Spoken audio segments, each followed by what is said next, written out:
We're back in the Bant Cave with the New York skyline behind us, and as always, Body Fight is about you guys, and we're going to answer some of your questions and comments that you've left on the YouTube videos and through my website. Keep bringing them in. We will get around to answering when we can. Now, the first question is, what are the calories for homemade peanut butter? And that's from Ross Howes. Google it, Ross. I have literally no idea what that would be. Depends what you make it with. Don't ask silly questions like that, Ross. Again, you're banished. You're banished to room 101. We'll never see you again. Next one is Matthew Travers. I get up early in the mornings for CrossFit. Now, we'll usually wake up and take on some water with fish oils. I've recently got Hades, good man, which is only won Men's Health 2013 Best Supplement Award for pre-trainer. Guilty. So I now take a tablet around 30 minutes before the CrossFit session. I can never stomach a full breakfast before CrossFit because it's very demanding and prior experiences have made me sick. Do you have any suggestions? Personally, if I'm getting up early in the morning, I struggle to eat as well, and I actually feel better for training on an empty stomach. I will always have at least 500 mils to a litre of water, sort of spread out a couple of hours before I train. I will take Hades as a pre-trainer. If I need to get a boost, I will take a black coffee with a spoonful of coconut oil in there, which is saturated fat, which has got loads of MCTs, which are great for energy. Body Fire do their own version, Tagaloa. It's available on my website, www.jhbodyfire.com. You can also have a protein shake if you have it an hour or so before. Protein, bit of cold water, you can put some oats in there, put a little bit of blueberries in for some fructose, to get yourself going, put a spoonful of coconut oil in there, blend that up, have that early morning, or you can make it the night before if you haven't got time, take it out of the fridge, it's nice and cool, and get it in you. And it's for here, Michael Greenhouse. James, are your fat burners legal to use in professional sport?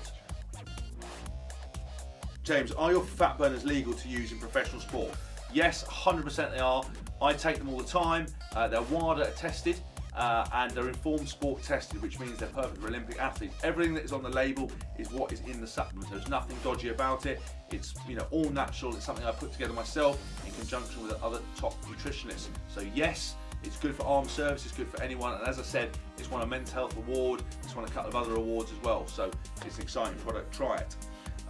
Next one is from Liverpool 67890. James, what are your thoughts on if it fits your macro style of eating? Also, what would you suggest the best way of finding out how many calories I should be getting daily is? Many thanks for the great videos, huge fan, hope to see you in an England shirt again soon. Cheers Liverpool, I appreciate that. I do not fit anything into my macros. My approach and Body Fire approach is that you need to find a lifestyle and a diet that suits you and works for you, and it should be enjoyable and fun. It has to be hard work, and there's going to be a low level of commitment, but it doesn't mean you have to be struggling. I personally don't mind eating cold fish, brown rice and broccoli, in the morning. It doesn't bother me because that's my mentality. For other people, that's not correct, and you'll have to adjust that kind of stuff. I think it's terrible of people in the industry who are genetically in good shape, who have been dieting for a long period of time, to say that they eat a tight diet from Monday to Friday, and then the weekends they fill themselves up with ice cream and because they fit it into their macros. It's wrong. People can't all have the bodies and physiques they see in magazines. So, if you're trying to lose weight and trying to look after yourself, you need to eat clean. You need to consistently eat clean for a large period of time, and results will come. You can't just bend stuff in to suit you. I don't believe in this flexible dieting. I think, listen, if you want to eat some junk food, eat some junk food. Don't eat it every day, and eat it when you want to eat it, and be relaxed about your food. You should enjoy it. If you get stressed about it, it creates all sorts of hormones which can affect you and affect how you digest your food. So please relax and enjoy yourselves. This is from Chenbra. Hi James, top video mate, really helpful. I was wondering if you had any tips for what to do after eating a large meal or dinner to allow smooth digestion. Weird question, but I hope it can help you. Personally, because I take probiotics in the morning, that's obviously aiding your digestion, making sure your bowels are working. I drink a lot of fluid and a lot of water throughout eating all the time, which can help aid through the process. I also, if I've eaten a massive meal, I recently went to LA and I let my hair down. I'd have a massive breakfast every morning, including pancakes like the size of a house brick, and I had to walk. I would walk all the way back to my hotel, about 25-30 minutes, and by the time I got back I felt less full and my food was digested and I had a smooth process. if you haven't been eating well for a long time, then your body's ability to deal with carbs, sugars, fats, might not be that good. Your metabolism might be quite slow, so you may feel full, you may start feeling tired after you're eating. These are things you're just going to have to watch. I've heard people talk about drinking green tea after they eat, drinking peppermint tea, or having hot water to aid digestion. I do these things myself. I don't know the science behind it, but anything that makes you feel more comfortable is key.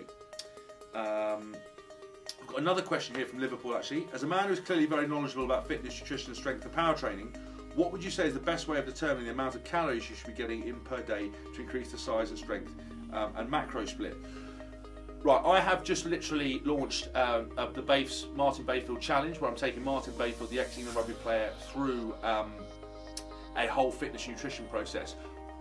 As part of that, on my website, www.jhbodyfire.com, there's a nutrition introduction which explains to you about how to work out your calories per week. There's an equation that you can follow. I don't remember it off the top of my head, but if you go there, have a look at it, it gives you a basic idea. But again, calories in, calories out works to a certain degree, but people utilise their food in lots of different ways. So my ability to deal with carbohydrates will be very different from a lot of you out there. And you know, there's now DNA testing which can be a lot more specific as to how well you deal with things like caffeine as well.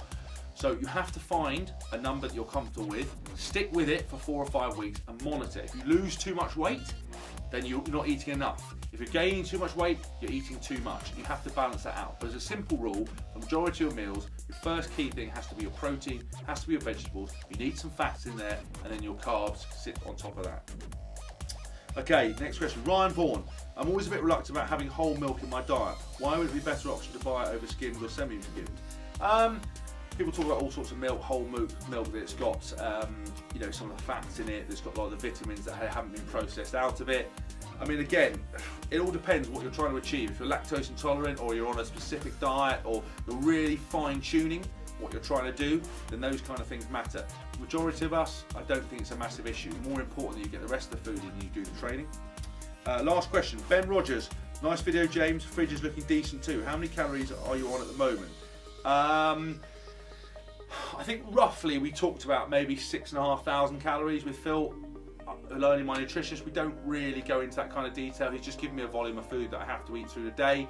My weight has stayed same the whole period of time. I haven't got any fatter, I haven't got any thinner, I've just stayed the same, which is perfect. And when I'm coming to perform and train, I'm feeling like I have energy, because my diet is based around performance. It's not about having a good beach body. I have a good body with my shirt off because I'm genetically gifted to a certain degree.